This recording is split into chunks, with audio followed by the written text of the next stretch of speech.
Bom, vamos agora fazer algumas aplicações simples do teorema do valor intermediário. Você poderia considerar todas essas aplicações que eu vou fazer aqui como se fossem exercícios resolvidos, digamos, que usam o teorema do valor intermediário, né? Tipo, a gente vai fazer algumas, tem muitas outras, aí vocês ficam para tentar fazer algumas outras depois, a gente vai acabar aparecendo algumas como exercício para a gente para frente. Então, por exemplo, uma que tem é, você pode fixar assim, a proposição, todo polinômio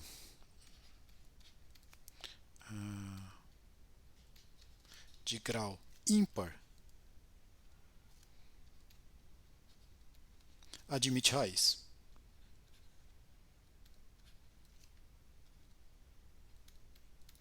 Certo? Bom, é óbvio que os de grau par você já sabe que não necessariamente, né? Você pega x quadrado, por exemplo, x quadrado mais um não tem raiz nenhuma. Mas os de grau ímpar vão ter. O que acontece?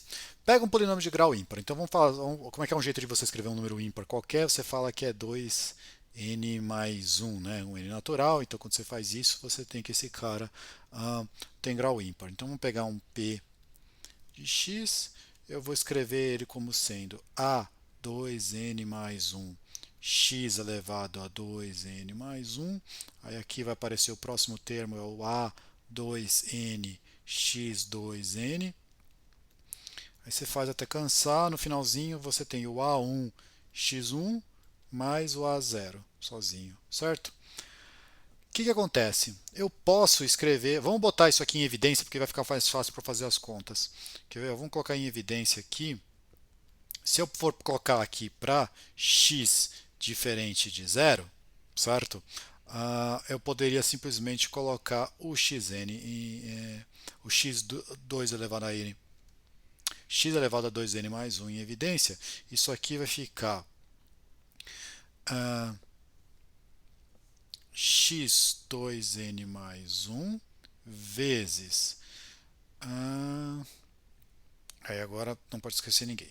A2n mais 1 mais. Aqui vai ficar A2n, só que aqui esse x vai sobrar o que? Vai sobrar um xn, um x só. Um x embaixo, você vai somando. Esse último termo aqui vai sobrar, penúltimo, né? Vai sobrar A1 dividido por isso aqui, vai sobrar 2n. E o último é o A0 sobre x2n mais 1. Tá?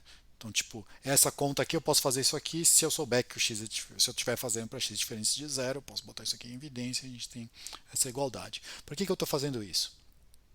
Porque vamos agora tentar calcular o que é o limite para x tendendo a mais infinito do p de x. Quando você faz isso, olha essa expressão aqui. Quando você tem essa expressão, você tem esse cara vai para zero, esse cara vai para zero, esse cara vai para zero, ou seja, toda essa parte aqui vai para a2 elevado a n mais 1, a2n mais 1, certo? E eu estou pensando que como o meu grau tem ímpar e eu escrevi desse jeito, esse cara é diferente de zero. Então isso aqui está indo tudo para esse número aqui que é diferente de zero. Vezes esse cara aqui que está indo para mais infinito. Ou seja, se esse cara for positivo, isso tudo está indo para mais infinito. Se esse cara for negativo, isso tudo está indo para menos infinito.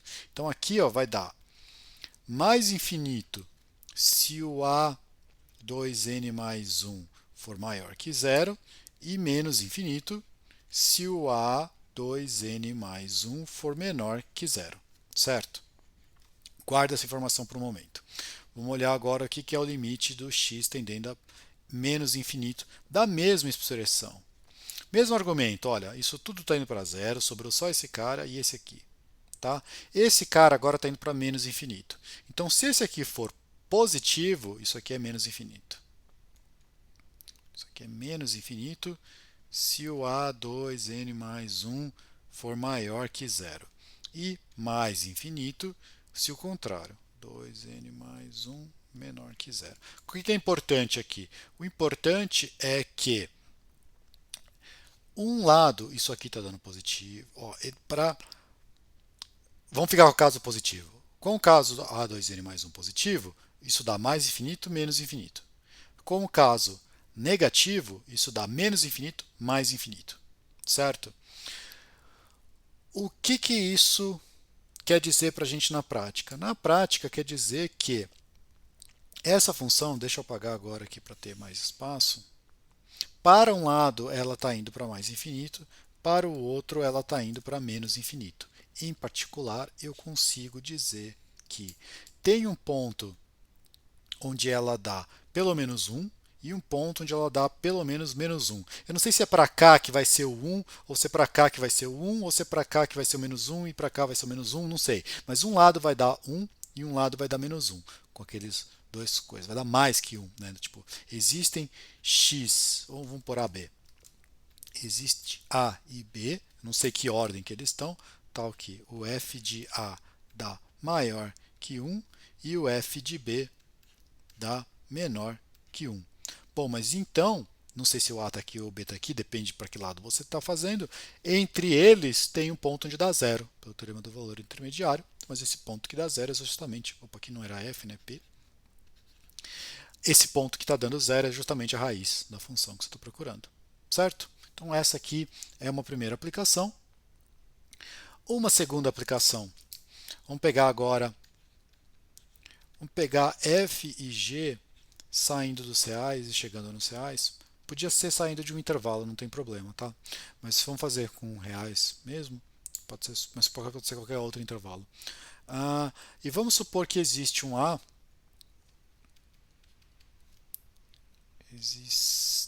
Vamos fazer assim, vamos fazer, existem A e B, não sei qual é a ordem deles, mas no a função f está por cima, e no B, a função f está por baixo. Tudo bem? O que acontece depois disso? Eu afirmo então, existe C, que na verdade está entre A e B, mas eu não estou falando qual é a ordem do A e B aqui, né? Então existe um C entre o A e o B, tal que AF de C é igual a G de C.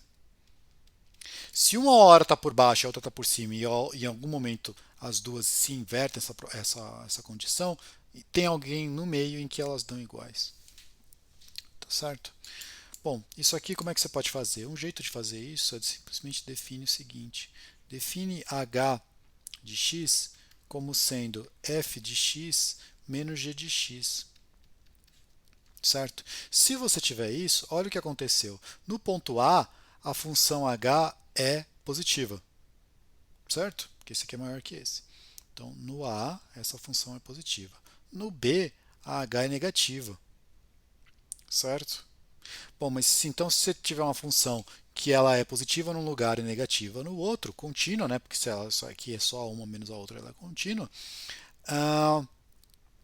Você tem o quê? Você tem que em algum lugar ela é zero. Mas se a h é zero, é porque a f é igual a g, que é o que você queria procurar, queria encontrar. Então isso aqui sai.